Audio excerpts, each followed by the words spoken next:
I'd love to help you get vulnerable. Let's get naked.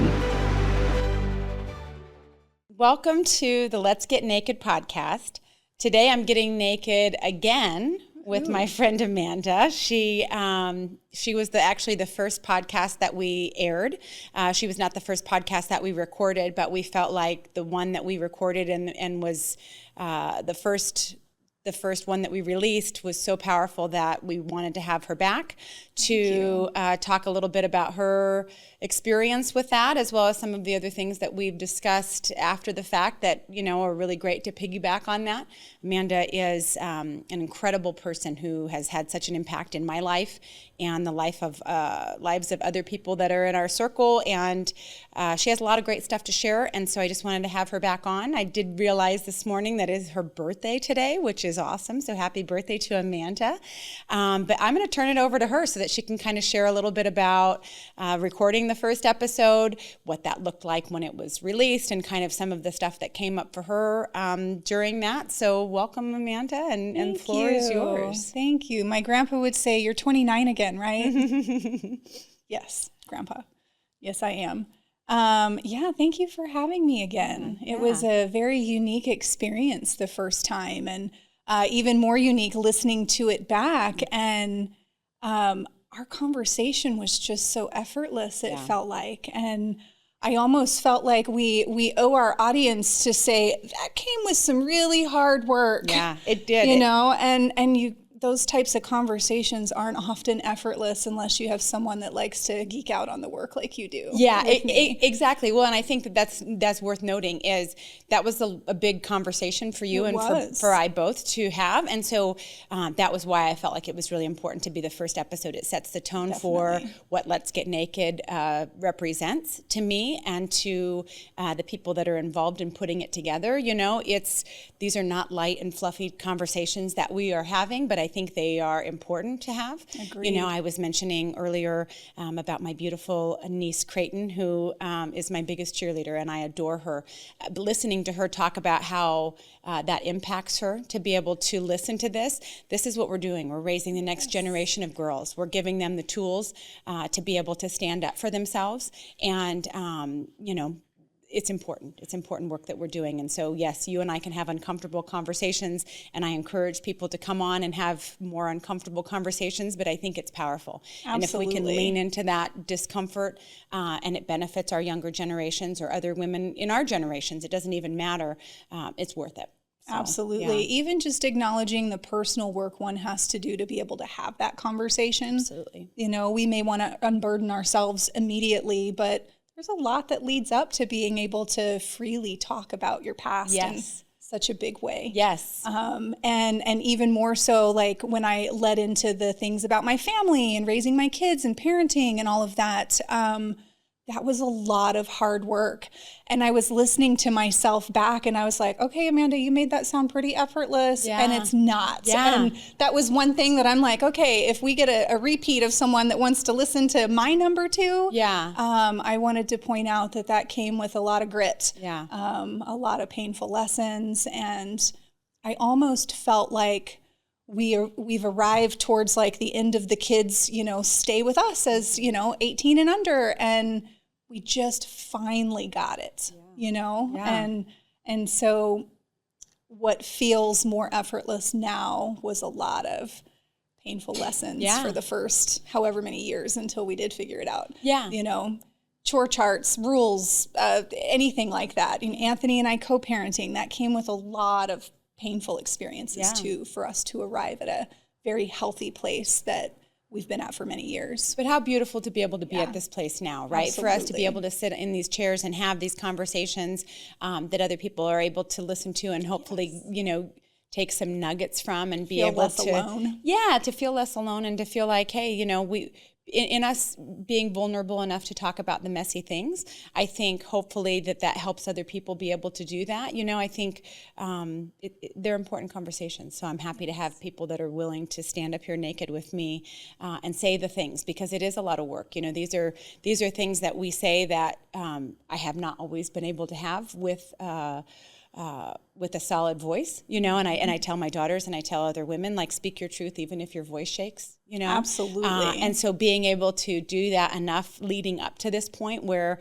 I've done the crying, I've done the, the voice shaking and all of the things, and now I know that this is my truth and this is my power, and I'm happy to share that with other women because I feel like it really means so much to the people that are plugged into it and want to do the work. Yes, I also loved how you pointed out Wiley's emotional intelligence. Yeah, because a lot of men in today's society have not been supported with their emotions or even taught that they're okay, and having young men, I agree with the same thing with my boys, is they're so emotionally intelligent, and knowing that there's that generation of young men being raised by aware parents is everything. Yeah, and he's actually going to be the guest on next week's show. How exciting! Yeah, and he's, we will dive into what that looked like from his angle as far as having a mom that was struggling with alcoholism, and I'm going to allow him to ask me whatever he wants, and that feels super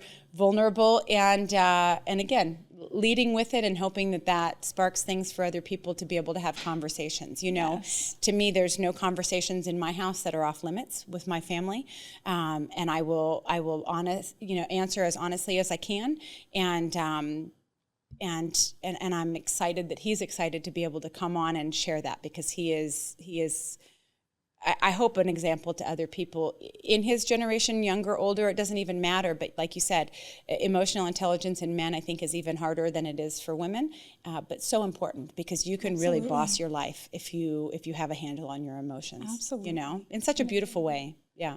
Yeah.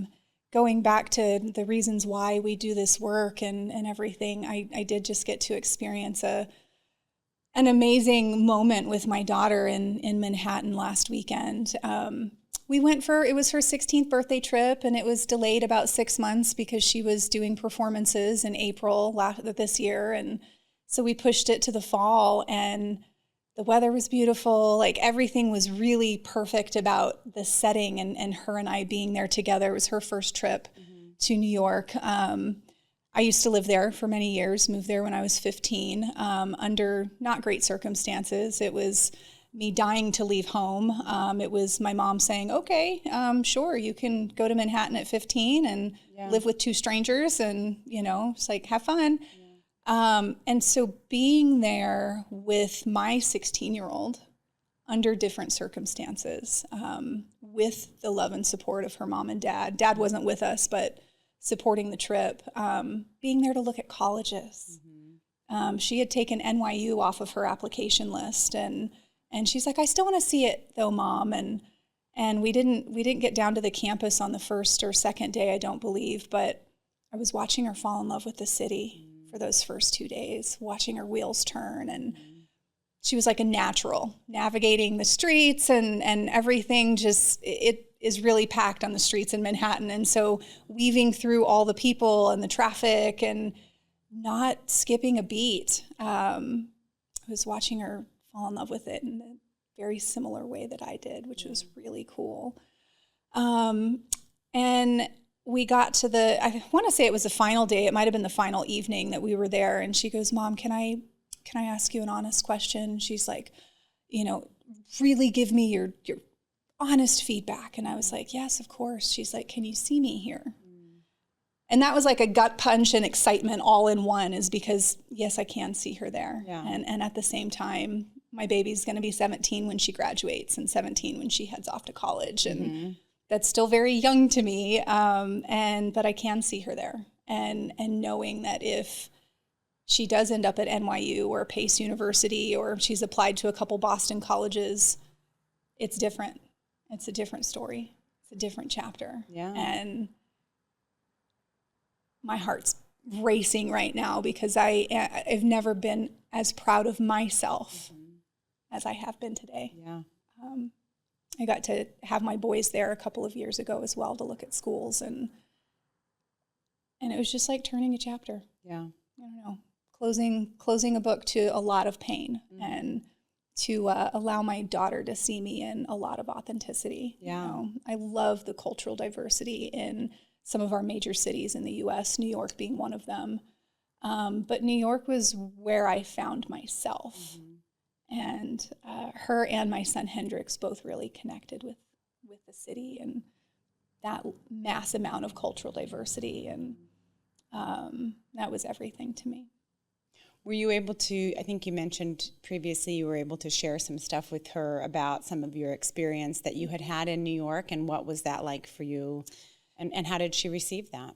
She doesn't ask too many questions, other than tell me your story, you know? I think it's because she doesn't know how it's going to hit me, the specific questions, but we actually did walk by where I was attacked. Yeah. And that was a powerful experience. Yeah. A lot of that moment's gone now. And that's the hard work that I've put in there. Yeah.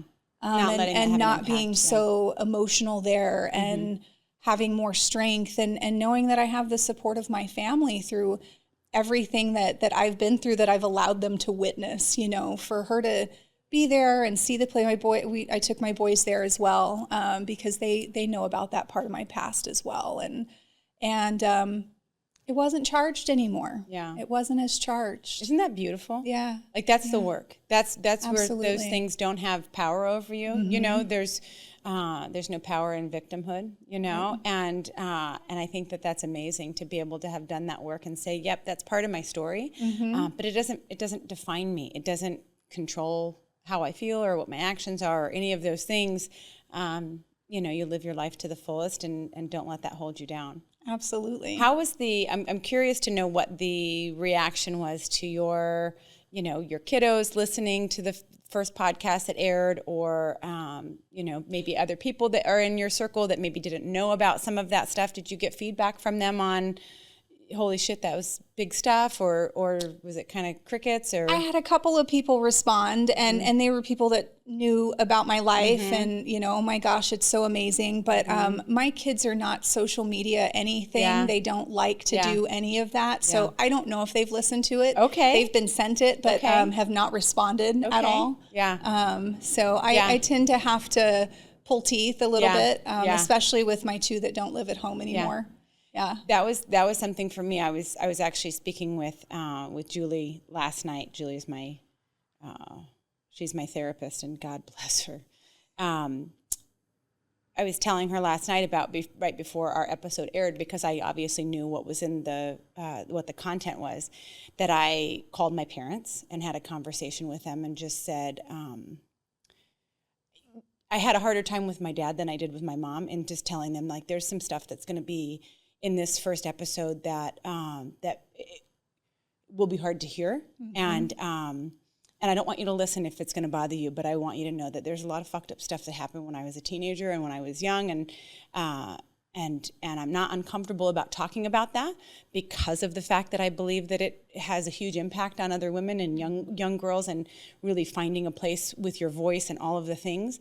But that was a hard conversation to have with them, you know. And then that same evening, I had a conversation with Wiley, because Wiley is very excited about the podcast, and he's such a good cheerleader for me, and telling him there's stuff that will be part of that might be hard for you to hear, and I just want you to know that before it comes out so that you understand. And I said, there's a lot of stuff that happened when I was young, and he said, you know, like being molested, or like the R word, and I said, all the things, bud, all the things, you know. And again, we talk about everything. He's 17 years old. He's a grown-ass man, you know, and I'm not going to be shy about, you know, talking about those things with him. And I'm not shy with him about teaching him how to treat women, and how, you know, respect is paramount, and all of the things, you know. I'm not shy about talking with him about anything. And so I encourage parents to also embrace that, because I was talking to somebody not that long ago, and they said their child had asked a question and it made them uncomfortable, and they pulled back, and I'm like, no. You can be uncomfortable after the conversation, and you can go in your room afterwards and go, what the fuck did we just say? But you stick in there and you have that conversation. If they will allow you to come to the table and have those conversations with them, don't even hesitate. You get right in there, you know?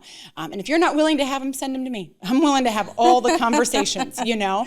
I don't like that. I don't like that there's shame or quiet or stuff around topics because people aren't willing to have the difficult conversations, I will have all the difficult conversations. Absolutely. I will answer all the questions. I will give young girls all of the tools that I can, to be able to do that. Belinda, would you do me a favor and get me that piece of paper that I gave to you? I brought something for the ladies today. Oh, yes, that I found. It is beautiful, and I would love to be able to read that for people that are at home. Thank you so much. I came across this the other day, and I printed it out, and then I've been sending it out to some of the women in my group because it's everything to me. But it says, teach your daughters to say no. Teach your daughters to raise their voices. Teach your daughters to make waves, to value safety over politeness, to yell fire instead of help. Teach your daughters to feel comfortable in their own bodies. Teach your daughters to live without shame. Teach your daughters to hit first, to bite back, to burn the world down when they are mistreated. Teach your daughters to out their abusers, to be deadly serious, to be dangerous, to be sure, to know what they want. Teach your daughters to take a stand, to be bold, to be brave. Teach your daughters to believe in a better world and then tell them they deserve one. Say you do not have to suffer like I have suffered. Say the legacy of girlhood does not have to be one of pain. And beautiful. I have full body chills reading that because I just, to my core, this is my mission now, because I feel so strongly about raising these young girls. I have beautiful nieces and beautiful young women in my life, either my daughters or their friends or, Wiley's girlfriend or whoever it is. We need to teach these girls that, and you're not going to teach them that by being uncomfortable about having difficult conversations about either our stories and things that happened to us, how we handled those. Because if you look at the amount of trauma that those things caused in your life, it doesn't have to be that way. Yes, it doesn't mean we're going to be able to stop everything, but being able to get help for young girls when things do happen, be able to tell them about things before that happens. I've always said you can't unring that bell, right? Like, once it's happened, but let's remove the shame associated with it. Let's empower these young women. Let's have them talk to each other about it so that they can be supportive instead of not, teach them how to hold space for each other and that us as the older generation of women will hold space as well. Absolutely. I am a resource. I want the listeners to know that. Don't even hesitate to send me an email if there's something that I can do to be helpful or hold space for you or any of that, because sexual trauma in women is outrageous to know the percentage of women that have been affected by that, and yet we're still throwing up those numbers. We're still not raising, our men and our boys in the way that teaches them how to act in those situations. We're still not raising our girls to be able to use their voices and to say no. We need to be better about doing that and to really step into your own and accept your agency in that and be able to use your voice at full volume. I love that. Yeah. I love that. This is the angle you're taking with the podcast, the work that you're choosing to do. Yeah. This, not many people do because it's not like official. I still have a polygraph test to take, but I am becoming a court-appointed special advocate for children in the foster system in Maricopa County. Yes. And I'm through every stage but the polygraph, which isn't until January just due to timing and what have you. But that's the work that I'm getting into as far as my, my personal time and volunteering for that. And I get to choose my own cases, which is wonderful because that is the avenue that I want to go down. Yeah. There are young girls in the foster system that can't talk about their atrocious circumstances because of whatever trauma has been plaguing them. And I hope to be that bridge for them and that voice for them when, they're trying to either get back to their family or stay away from their family. Yeah, no matter what the circumstance. Right. So I'm so proud of you. I'm so proud of you. That's the kind of work that more of us need to be willing to do, whether it's that or however it is, right? Being able to mentor a young woman who you see, or just being able to have conversations, be able to point young women in the directions or figure out what is age appropriate. I have a future guest that's coming on that is in that space as far as foster children and really helping them. And it's my intent to have her. She's a professional. I don't know the right direction to provide to parents about like what's the right age to talk to your young girls, but I want someone that that does have that training and is that professional to be able to come on and say, here's how I suggest you broach that situation, you know, because Definitely. I talk to people who have young children and I say, have you had that conversation with them yet? And they say no. And it's like, your kid is 10. Yeah. Right. And it doesn't have to just be girls. You know what I mean? It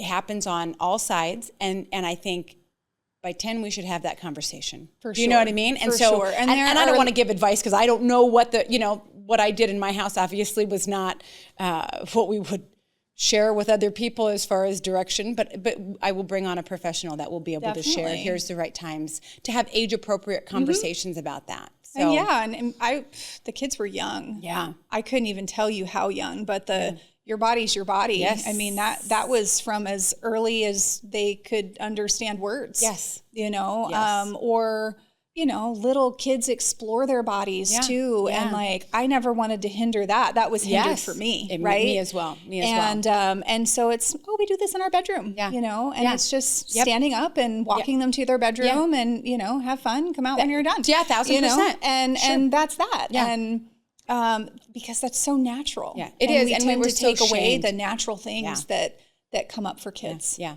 You know, and we were even their so emotions. shamed. And that's to me like, no, we have to rewrite that script so that it isn't so much shame about your body and your sexuality and like all of those things. We should be embracing those things. And again, age appropriate. Obviously, there's things that are appropriate to be learning in your house and not from other people and that kind of stuff. But then we have to have parents that are willing to have those difficult conversations with their kiddos so that, you know, if you're not going to have the conversation with them, who is? Do you know what I mean? And wouldn't you rather have a difficult conversation than know that your kids got put themselves in a dangerous situation and potentially had something that you can't reverse? Definitely. You know what I mean? Most of my conversations in those regards came from a man that was 9 years older than me and at the age of 15. Right, exactly. And so, yes, I allowed that to be Bible for a really long time until I understood, okay, well, he's not a woman. He doesn't have the experience of a woman. And you know, and like he did it out of the kindness of his heart because I didn't have anybody, you know, to do that with. But, you know, I think even starting my period when I was 12 or 13, nothing. Yeah, no, same. Nothing. Same. There's not conversations that happen about that kind of stuff. And it's like, that's the most natural thing. One of the things that I'm really proud about with my daughters and with women in this younger generation is they are not shy about talking about their periods. They are not shy about talking, whether there's boys around or girls around or it doesn't matter. And it's like, yes, that is exactly how it should be, because this is not something that's just a me issue or a me problem. This is just human nature, and there's nothing to be ashamed about as far as that's concerned. You know, we need to have all of the conversations. So, you know, embracing that and holding space for all of them. You know, I have nieces and gals that are just, I look at them and I think, hell yes. Hell yes. You know, I couldn't be more proud about them for really taking up the space and not feeling like they have to. And we all still deal with that, you know, no matter what, but they're just so much more advanced than we ever were when it came to that kind of stuff. So definitely. Yeah, I find myself today, so it was 2 weekends ago that I was in New York with my daughter, not just this past weekend. And then Sunday, just last Sunday, was my bonus dad's birthday, who just passed away in June. And that kind of added a layer of grief into, I don't know, kind of this cathartic feeling that I've had since I came home. It was like riding high at first, and then it's like, okay, there's life. And I've found myself doing a little bit of grieving for that 15 to 17-year-old girl that had so much trauma from being in New York on her own, and realizing what the modeling industry did to my self-esteem, to just my self as a whole. And then knowing that my daughter's also in the entertainment industry. She's in performing arts. She does musical theater and acting and directing. And so she'll enter a layer of that world as well. And I'm so proud of her and the strength that she has and the way that she communicates her needs. even to me, you know, and it can be really hard when your kids communicate their needs to you. You know, I can be a chatty Cathy sometimes, and she'll be like, Mom, can we just not talk? You know, and it's like, yes, because sometimes I don't know when to stop. Yeah. You know, because I'll geek out with my kids all day long as they'll let me. Right. But to have that comforting relationship with them, to know that they can say whatever. It's like, yes. Yeah, you can. Lean into it. What does Willis think about all of this? Willis is Amanda's husband. What, did he listen to the episode? And I'm assuming he knew stuff. He's listened to the episode or not. What is it with men? I don't know. He's one of my biggest fans. He just wants me to be out there and happy, and you know, we have our own struggles and whatever. Communication tends to be like our hardest struggle that we work on every day. But he's my biggest fan for healing the things and doing the things. He doesn't always want to hear about it. He is the kind of person that he's an empath as well, and so really feels deeply when his loved ones are hurting, and that kind of takes him out of the ball game. You know, he's like, I can't be around this, you know, and it just squeezes his heart a little bit too much. And so, you know, we go in layers with all of that, and trying to more so now. It's just seeing how I come with a whole truckload of baggage and trauma and abuse, and for him to say, I'm here and I support you the whole way through it, but I can't hear about some of it. It just really, really brings me down. I understand that. You know, and so trying to do my part, and I want to be able to share everything with my husband, but we can't, no one person can be your everything. No, and you know, like I mentioned at the beginning of this show, our conversations are so effortless when, you know, when we talk about this kind of thing. But with Willis, it's not, because he's running it through his mind, you know, and the kid's dad was my other longest and most significant relationship. And he would say, you worry enough for me. You're angry enough for me, you know, and he's like, you take a lot of that stuff and do what you do with it. And it, you know, it allows me to process it a little bit more. And so I feel like as women, because we are a little bit more natural with our emotional intelligence, we take some of that burden off of them, which can kind of be burdensome to us a little bit sometimes too. Yeah. Why do we do that? Why do we try to make that easier for them? Because I understand exactly what you're talking about in that. And I almost feel like we shouldn't. And not because I don't want to make it easier for them, but in that, you know, I'll talk to Cameron about stuff and he's like, I just can't get my head around that even could happen. And I'm like, I understand that, but it's important for you to get your head around, because it's very telling to why women are the way that they are, right? I said, you know, you go into a dark parking lot at the end of the night, and the thing that you're worried about most is that you lost your keys. I'm worried that somebody's going to fucking jump me and rape me, right? That's the difference between those things. Get your head around how we run differently in life. You know what I mean? Line up 1,000 men and 1,000 women and see how many have pepper spray, a taser, something on them, women versus men. And that will just be it's a telltale. Right. My boys don't have it. My daughter has pepper spray. Right. They've never had a desire to be like, Mom, I need this. Right. And Mila has communicated that to us. Yeah. And I just don't know how we, you know, and again, I'm not trying to make men feel bad, because all men are not monsters, right? Like all of the things, but it's like, how do we make them more aware so that they can be more supportive? Like, what would support look like for women in that situation, for men that are more in touch with, you know, with the reality of the world we live in, you know? What we have to go through for that, because every man I know has a mom, has a sister, has a wife, has a girlfriend, has all the things. How do they hold space for us, or how do they, you know, not that they have to be in the trenches with us doing the work, right? Because I understand that that's uncomfortable, and I wouldn't want Cameron in there anyways. You know what I mean? It gets pretty messy in there. We fall back into their childhood, like we do with women as well, as all of that stuff is rooted in childhood. If it was an embrace that you embraced your emotions, you know, I'll give you something to cry about, you know, very classic saying. And so today as adults, when we show up with emotions, when they were taught to suppress them, it's a big deal. It feels really uncomfortable for them. And you're right, they have to move through it. Yeah. But I think women who are definitely more aware, self-aware, I should say, we are more emotional. We're okay sharing our feelings with people, and that can be really big for someone who can't. Yeah. And I think that's why I tend to pull back a little bit, Right. and I'm doing that a little bit more,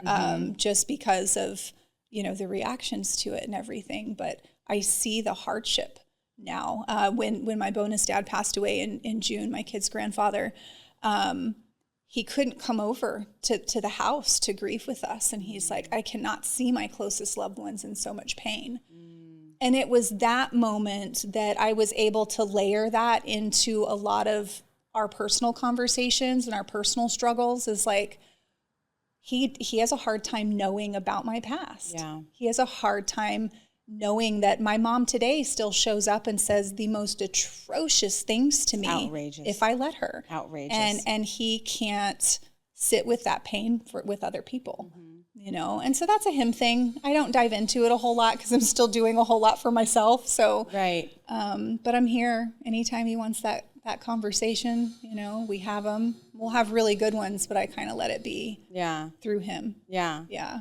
I wonder what the right move is as far as being able to, I help men facilitate their emotional intelligence. I feel like women are more open to that, and when I speak with women about different things and really put myself out there, and this is a very different Anne from the old Anne, because the old Anne doesn't show emotion and doesn't, let people in and all of those things. And so now that I wear it on my sleeve, and I don't think I'm messy about it, but I'm not shy about it, and I think that that's very important, because I think if I was messy about it, I think it would push the people in my life away, know.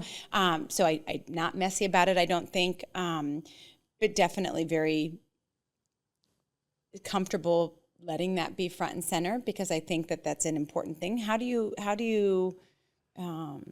we facilitate that for men, right? For girls, that we're having these conversations, and I'm, every time I have the opportunity to talk to somebody about things, I'm leading with that and talking with them about theirs and moving through stuff. But how do you do that for men? I want to say it's our job, but I'm going to be very blunt and say it's not. Yeah. There needs to be some very self-aware men that need to step up and lead. Yeah. And hopefully pull the men that need to be pulled in that direction. They do. I would love for us to have that capacity, but we're fighting in the trenches for our own. You're right. And I don't want to make it sound like there's a gender war at my house or anywhere, but it takes a lot of emotional work for any of this type of stuff. Yeah. And if you have someone that's not willing or giving you pushback or anything like that, it's like, let's step back, So I don't think it's the job of women. I think it's the job of men. And, there are some very conscious men out there that, I can send you a few. I would love that. I can send you a few. Yeah. It might be good to have one on here. Yeah. One of my healers, Judson, he's amazing and holds men's groups and things like that, or used to. I don't know if he does still, but one of my yoga studios that I go to, they have men's circles. Okay. And I'm starting to see that pop up. Okay. And it needs to happen more. Please do send me their information, because I think men are just really not in tune with that, because it's, again, we're gonna turn every emotion that we have into rage or anger, and I watch it happen in men around me all the time, and I can see it now that I have a higher IQ in my own emotional intelligence. I can watch it happen, and I can see exactly what's as their feelings get hurt and they're not able to say, you hurt my feelings, you can watch as it turns into something different. And I try not to. It's comical to me. I obviously am not going to be laughing at it, because I'm, that's not funny for men either. But wow, what a difference if you actually would be in tune with your emotions and what that looked like, because it would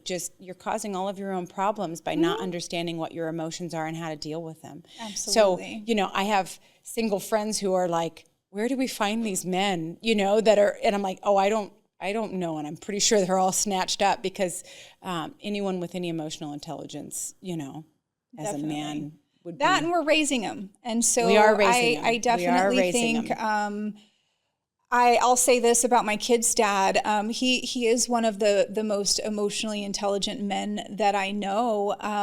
And I've watched that change through his children. And really leaning into the fact we both learn from our children. Yeah. And our children are very emotional beings. Yeah. And so he didn't have a choice. Yeah. He was either going to have to get on board or not. They're very emotional beings. And that's lovely. And so I've watched him grow into that. And so maybe through teaching our children, and doing the work with our children to heal, our past and to be accountable for what that looked like in their childhood, that has the potential to do something for men as well. I know my stepdaughter circled around, and I won't go into specifics, but she had a conversation a few weeks ago with my husband, and it needed to get said. And the more that our kids show up and do that, and he gave her the space to feel comfortable to do that, which was amazing. It was amazing. And, sat there and listened and whatever. It was a beautiful, I got to witness it. She asked me to sit. And so I got to witness it, and it was amazing. But I think the more that our children feel comfortable with having those conversations with their parents, that they were just doing the best that they could. Yeah. But it doesn't mean that there wasn't hurt that was caused. Yes. And pain that maybe our kids are still going through. And so it was beautiful to see that she trusted both of us to be able to have that conversation with him, to let me witness that. And his responses back to her were amazing. So I definitely think that if men would allow it, their kids would take them in a direction that would be wonderful as well. Well, and I think also just if you're able to, as an adult, to be vulnerable enough to allow either your children or other young people be teachers for you, how powerful is that? I think so many adults get their heads set on, they know better, they've been on this planet longer. We're dinosaurs, we're dinosaurs. Learn from our kids, figure out, ask the questions. What does that look like for you? What does support look like for you? What does that feel like for you? Open the line of questions so that they feel comfortable coming and talking to you. Well, think about it. We turn to them for our technology, Yeah. What does this mean? What is this app? Can you help me arrange this and organize this? Or we turn to them to learn the new slang that's out there, right? They have a whole new language. And why not turn to them to find out, where does this sit with you? Where's your generation going with this? What do you and your friends talk about regarding this subject? Yeah. And it will just open your mind so much. Yeah. Yeah. I need to come up with a list of questions for Wiley, and maybe you can help me with some of those that would be appropriate for how do, what conversations happen with young boys in high school as far as when it comes to sex and consent and respect for other women. There are certain things that he's said over the years where, he'll be like, oh, I'm just joking. And I'm like, don't talk like that. Right. We don't even joke about stuff like that, because that's just, there's nothing that's okay about making somebody less than, or somebody that's, and again, I'm more sensitive to that because I think, men and women in my world are equal, but that hasn't always felt that way. Right. Coming up in construction and always having it feel like, a lot of times with our business, people would think that Cameron's the big dog and I'm the one that's, making copies and getting coffee and answering phones. I used to love when some of those men would be like, let me talk to your boss. Yeah, she's right here. And I'm like, okay. Yeah, she's right here. Yeah. That was great. Yeah. I find myself at this place with this new business that I'm doing where I am inspired about working with other industries besides construction, because there's a lot of that where you don't have to fight that fight every single day. And I'll still fight the fight, right? I'll never tire from that. I'm happy to have a big dick contest with whatever dude wants to come. It's totally fine. But I also would love to embrace my softer side a little bit and not feel like everything has to be an uphill battle. And a lot of men still come from that old school. And again, that's how they were raised. That's how they think. But you've been risen. And so let's maybe open our eyes and realize that, women have earned the exact same spot at that table that you have. I see it in every industry, where it's the old boys club with different things in different industries. And We're tired of it. We're tired of it. So Absolutely. it's lovely to watch women come into their own in every industry. Every industry. Yeah. You know? Yeah. So being able to be in a business where I support women in their businesses, and I support men as well, but I am inspired to help other women in their businesses, to grow their businesses, to start their businesses, to really find their voice in things. It's incredible, you know, just empowering people, you know? Absolutely. I mean, that's what this world is all about, is community, you know, and if we're not empowering people, I've been writing a piece for you, more like business related, but it takes a village in every aspect of life. It does. You know, human beings we like companionship. That's the way it is. And a lot of us don't like to go out and do life solo. And if we apply that to every aspect of life, it really does take a village to grow a business, to raise a family, to all of the things. And the quicker we realize that and start empowering one another, especially women with women. Yeah. You know, men have been empowering one another forever. Yeah. But women have had a very hard time with that. Yeah. You know? Why do you think women are always in competition with one another? Where does that stem from, and how do we help curb that? That's a big one. Maybe that's a bigger topic. It's a big question. Well, so here's the thing that I run. Here's the reason I asked that, and here's what I run into. I come from this place in this podcast and things that I do in my life, in my personal as well as my business, where I'm the girl that wants to fix the queen's crown before she even notices it. You know. Provide light to women and really support and all of the things.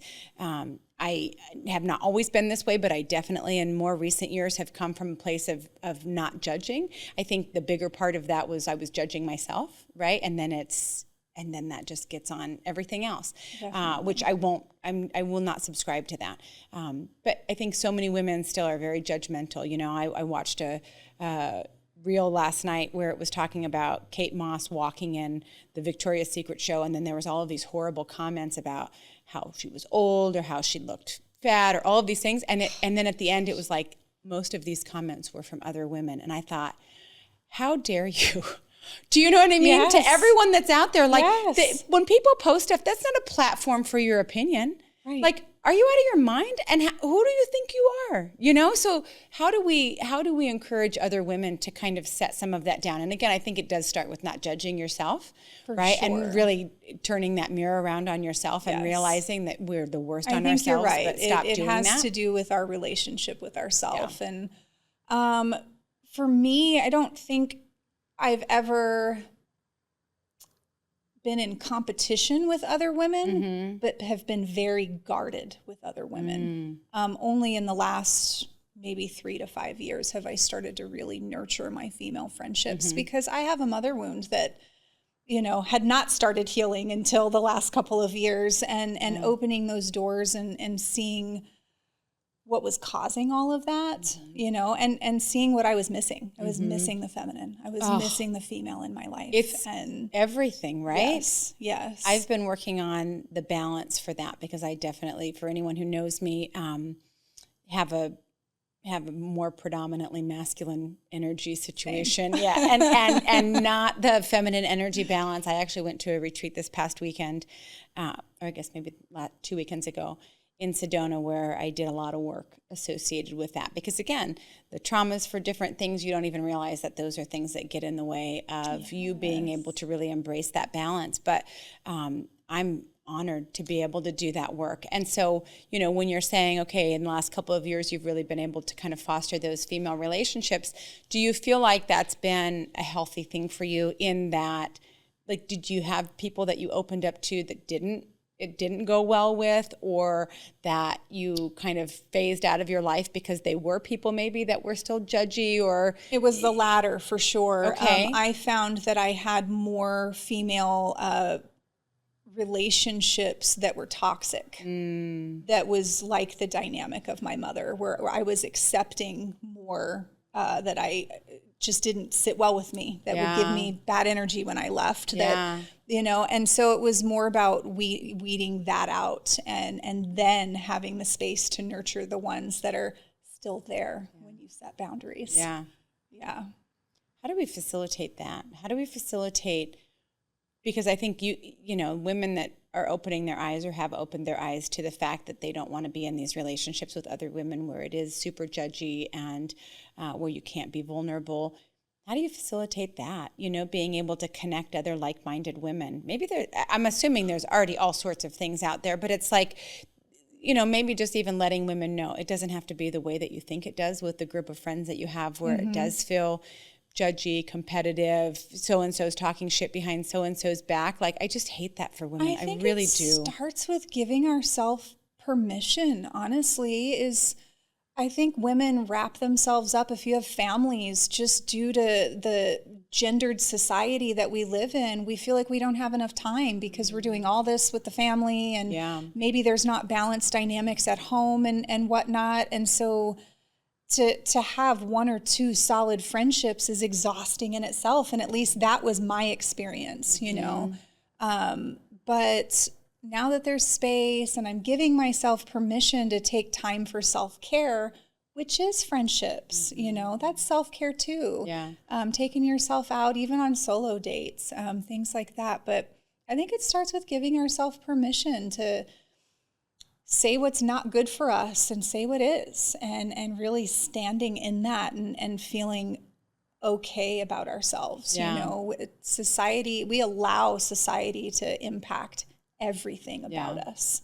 And put up a boundary with society.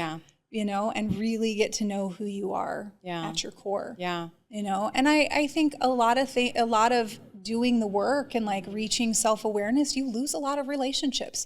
It gets really lonely. Self-awareness is a whole thing. Like when you start being brave enough to look in the mirror at things and really how things make you feel, you know, it's friendships where if so-and-so is talking shit about so-and-so and so, like, really get in touch with, how does that make you feel?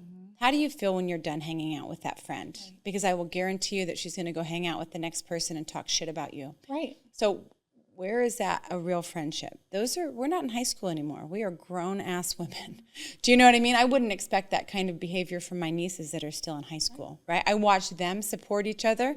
They don't do that kind of stuff, right? But I see it everywhere. I mean, I think we're doing all of this like women empowerment.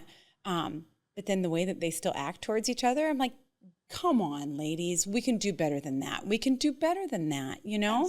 So I encourage women to really be brave enough to start looking in the mirror at themselves and making hard decisions about what they want in their lives. Because if you know, there's a whole thing about low vibe emotions and energy and high vibe, and you'll attract what you're putting out there. So if you're gossiping and you're all of the kind of shit that goes into all of that, don't wonder why your life is miserable. You don't have to, right? That's what you're putting out. That's what you're going to get back, you know? But if you're that person that is holding other people up, taking care of yourself, and really figuring out how to hold yourself up, which is hard because we've spent so many years feeling like we're not good enough, and you know, all of that stuff. When you work through that, God, it's powerful. Absolutely. And then you attract all of that. You know, I look at all of the women that are in my circle.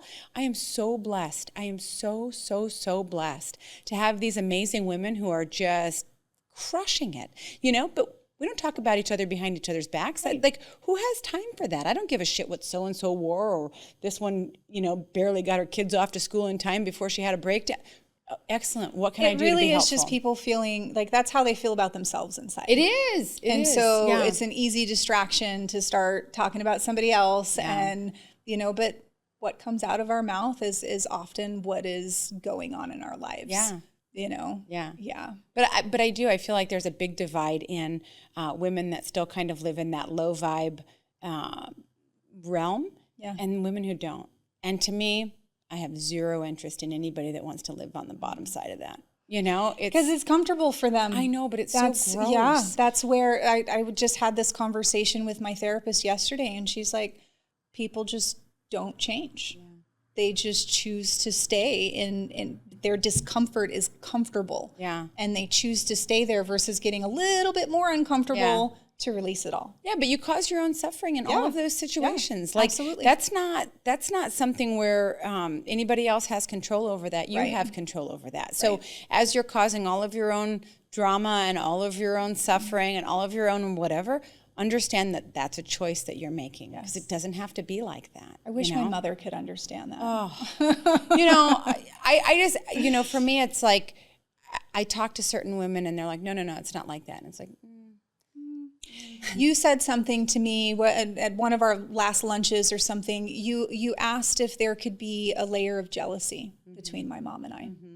And I really sat with that because there's that layer between her mother and her.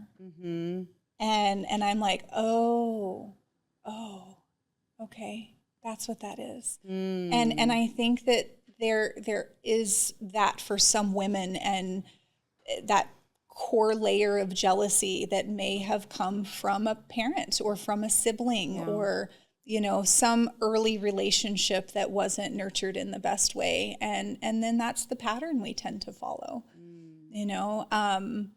I was never jealous over my daughter. Actually, I will take that back. I had a layer of jealousy with all three of my kids. It came up in moments when like they really didn't know how good they have it. Right. And so I was sitting with something in inside comparison of me to something you had. Yeah. And so it would bring up some jealousy or some anger inside of me that like, they're acting like spoiled little brats right now. They don't really know how good life is for them, but that was more about me. Yeah. And healing that part in me. Yeah.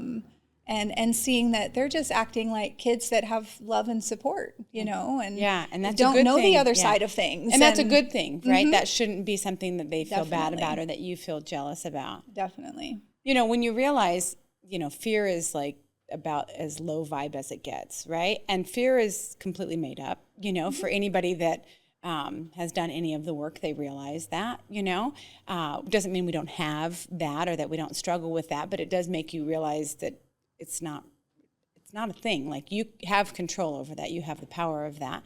And then looking at all of the things that are rooted in fear, right? Whether it's jealousy or insecurity or, all of these other low vibe emotions as well. I want nothing to do with it. And that doesn't mean I'm successful every day. It doesn't mean that it doesn't take work for stuff, right? I'm not anywhere close to perfect, but what I will tell you is I have done enough work to realize that I have control over those things, and when they rear their ugly heads, I can say, where did that come from? Let me go dive into whatever that looks like, like I don't see my therapist very often anymore. But I was telling her last night, like, don't worry that I'm not doing the work. I do the work all the time. I do the work every single day. I am digging through garbage as it's coming up, my memories that come back like a freight train now that I've figured enough stuff out and unlocked things. I was sitting on my laptop the other night on the couch and I couldn't type fast enough to get the shit out that was coming out from my childhood. It was flowing out of me so fast. And every time I would type something and then I would have a word that would say something and that would spark something else and then that would spark something else. And I couldn't get it out fast enough. And I was so happy about that, because if I know what it is, if I know where it comes from, I can fix it. I believe that I can fix anything that's in there. So go ahead and open the gutters. I feel the same way. Yeah, let's take a look. Let's figure out where it is. And I thought, okay, is this work ever going to be done? And while I don't think that it's ever going to be done, I was encouraged to see a clip that a gal had done, and I think she was maybe in her 50s, and she said, I got to the bottom of the bucket of the big stuff, right? And yeah, there's little tweaks that come up and whatever, but she says it just got so much easier because you've worked through all of that stuff, and it isn't like you have these big traumas to come up. And, I've been doing the work more aggressively, I will say, in the last couple of years. And I love it. I'm not going to be sad when I get to the bottom of the bucket, but I love being able to feel lighter, everything that I work through, everything that no longer has control over me, everything that I pull out, that I reparent or reprogram, or, what resonates with me for me, for who I am. You'll have that much more space to hold for others. Absolutely. And that's I'm on this mission to be able to do that for other people, whether it's men or women, to show them how much better their lives can be. You know, you don't have to be a slave to that. You don't have to be a handcuffed to what that stuff is. You can just go ahead and be awesome. You know? Absolutely. Yeah, and at your leisure, you know? I love that. That needs to be a t-shirt. So go ahead and be awesome. You just go ahead and be awesome, you know? But it takes the work, right? Because we have all of the shit that was programmed and everything. But for women that are out there that feel like it feels helpless to them, you know, you just need to get headed in the right direction and put one foot in front of the other, you know? And that can look different for everybody. Yes. And I think that's important to state is there's no one path for the work. It is unique to yourself. Yes. And yes, there will be layers of similarities and other women that have similar stories, but the way it manifests is individual, you know? And some people will have a lot of trauma in childhood, but move into a lot of support in young adulthood. Yes. And then maybe it doesn't come up for forever. Right. Maybe it takes, you know, the passing of a loved one, and then it's like shit really hits the fan then, you know, but it will come up at some point. Yeah. Well, you know, a couple of things. So, you know, things that I always say is you need a gratitude journal practice. I think that that's imperative to just change your frequency, you know. I think, you know, journaling is extraordinarily important. And going hand in hand with that is just getting curious, right? Get curious about yourself, because why does something make you feel a certain type of way? Or, you know, we put all of this work into our kids and our work and our husbands and our friends and whatever. And look at how much work you actually put into yourself, right? Yes. That's shameful. It's shameful. It is. We need to be better is. about doing that, right? And so when you say I need to make myself a priority, I need to put my own mask on first, excellent. Then getting curious and just journaling and kind of, you know, figuring out what that is, and stop pushing stuff down. You know, my husband snapped at me the other day. We were ending a little argument, and I, you know, went to, I think I said, you know, can I go get you something to eat or something like that? He was hungry and I wasn't, and I had the energy for it and he didn't. And he goes, no, because you don't do anything nice for yourself ever. And I'm like, like what a response to that, right? Yeah. And I sat with that for a little bit and I was like, okay, all right, he's right. You know, I am so quick to throw out to-dos, you know, what can I help you with for everybody else but myself? Yeah. And he's like, you don't do anything nice for yourself. Right. And I'm like, okay, noted. I think as women, we feel very selfish by doing things for ourselves. But what you don't realize is by not doing that, your cup isn't full. Absolutely. You're not giving from your overflow. If women figured out how to plug the holes in their cup and fill their cups, right? This world will be a completely different place. Definitely. Women are badass. You know, women are so badass. We are. And again, nothing against men, because you guys have your place at, you know, at the table. Absolutely. And you guys are amazing too. But wow, women blow my mind with how strong we are, how capable we are, how, you know, wow. Wow is all I'm going to say. Even the growing of the humans in our belly. Oh my God, yeah, all the things. We do all the things.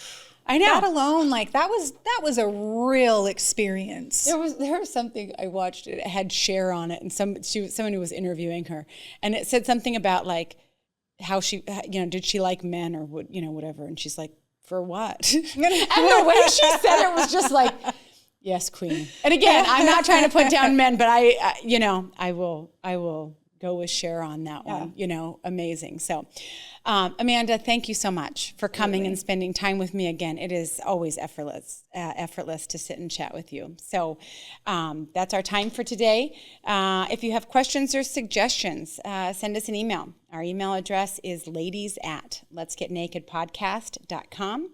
And then please do all the things to support the podcast so that we can reach more people. Those things are following, sharing, rating, reviewing. And on that note, we'll catch you next time. That's a wrap. Thank you.